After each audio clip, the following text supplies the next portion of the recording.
ariko manyinya ariko reka nze mbanze nkore nuze akira ino kofi amafaranga arimo kofi yanjye ntihinika noneho niba wari utanabizi turayanywera paka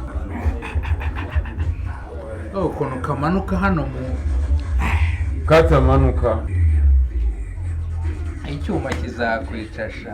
Iyi ni inzoga y'abagabo icyo ni icyuma toka shitani mu izina rya Yesu. Ayo Yesu wa muturanyi wanjye noneho yaraye muri ruhurura we. Yo uyu se ntacyo abuze, afite inzu nziza ntiyayirayemo, afite imodoka nziza ntiyayigenzemo, wenda polisi yayimutwaje, afite umugore mwiza n'abana beza nubwo barimo baburana ubutane. Uyu ni umuhanga mu mibare, uyu ni umuhanga mu mategeko, ariko mu kazi naho ngo ntabwo bimeze neza. Dore abantu baramushungereye. Noneho se mwokagira Imana, ubu noneho ndabigirane ndamugira nama ki? Ariko reka mwegere nongere mubwire Yesu ahari hari icyo umwuka w'Imana yakora kuri urinde. Muraho neza? Muraho. Wari umuhanga wari umuhanga ku ishuri? Aho ari so.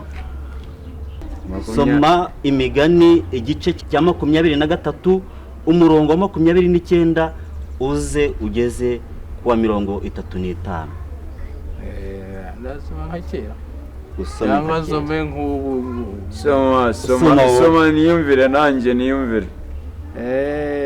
Roga ninde ubonye ishyano, ninde utaka, ninde ufite intonganya, ninde wiganyira pastor, ninde ufite inguma zitagira impamvu, ninde utukuza amaso, ntiyabarara inkera n'abagenda bavumba inturire, ariko genda igurira se. Tugeze kwa kangahe pastor? Soma uhereye ahangaha. Ntukarebe vino uko itukura igihe birira mu gikombe ikamanuka neza. Amaherezo iryana nk'inzoka, igatema nk'impiri. Amaso yawe ukayahanga ko by'inzaduka, kandi umutima wawe ukavuga ibigoramye. Ni ukuri ukazengerezwa nk'uryamye mu nyanja hagati, cyangwa nk'umuntu uryamye hejuru y'umuringoti wo mu nkuge. Ukavuga uti bankubise nyamara ntacyo mbaye, bampundaguye kandi sinumvishe. Ndakanguka ryari ngo nongere nge kuvumba. Naho ngaho aho niho nasomye nanjye mpita mpindura imitekerereze. Aho niho nakuye igisubizo cyo gukira. Kuri 35. Aha ngaha soma kuri uyu murongo wa nyuma uheruka, ukavuga uti bankubise nyamara ntacyo mbaye, bampundaguye kandi sinumvishe.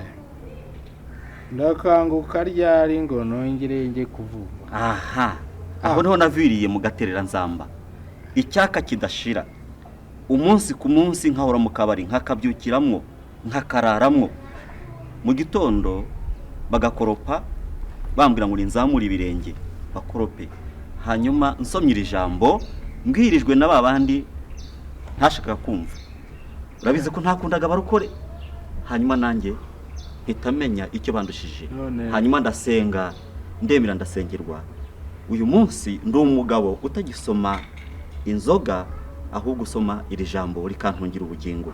Urugo rwanjye rwari rwarasenyutse, kandi numvishe ko n'urwaye rumeze nabi muri ibi bihe.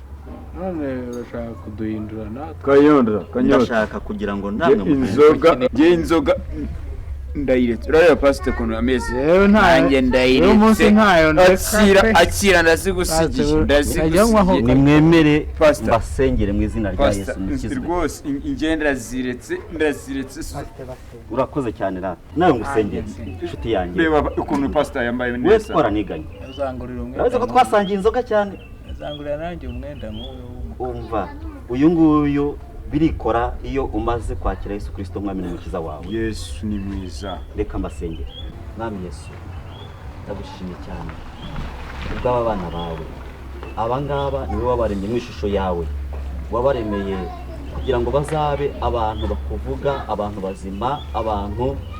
bazima mu buryo bw'umubiri mu buryo bw'imitekerereze bazaba umugisha ku miryango yabo bakaba umugisha ku gihugu Satani abicira icyerekezo ariko ndabasengeye mu izina ryawe ubahindure kuva uyu munsi b'abagabo beza b'abagabo bazima bafite icyerekezo cyo kubaka umuryango cyo kubaka igihugu abagabo bazaba abarwa ubwami bwawe ndabasengeye bagire neza kuva uyu munsi bahindurwe n'imiburo yawe bahindurwe n'iri jambo mbatiyeho umugisha w'Imana mu izina rya Kristo Yesu umwami wacu amen.